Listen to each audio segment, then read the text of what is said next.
right? Because if it's like, I I am so afraid I'm going to lose you.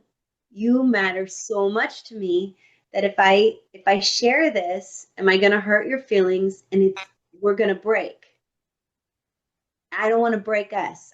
Of everything in my life, I don't want to break this, but in not breaking and not giving feedback, it almost makes that relationship more brittle, and that's that precious, most precious relationship that matters the most to us. Because you can't trust somebody else if you don't trust yourself. You can't expect somebody else to fill the need of trust in your life. You have to trust yourself first.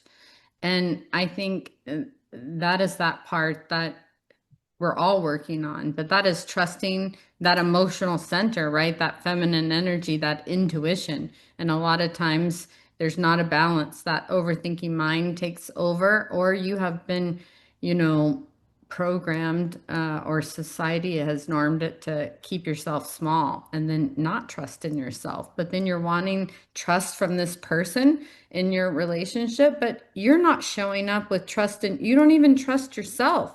You don't even Yeah. trust that if something happens in this relationship that you're going to make it through. If you Yeah. don't show up with trust, how can you expect anybody else to show up with trust? You're always going to have, going back to that suspicious mind, you're always going to have that suspicious mind because you don't walk in the value or the belief of trust within yourself.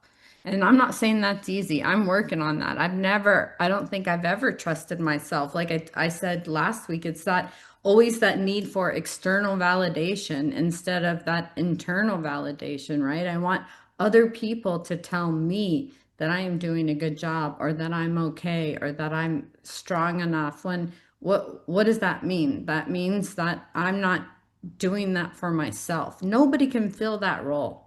This is not a journey of Jennifer and all these other people. This is the Yeah. story of Jennifer. This is the story of Shannon Mahoney.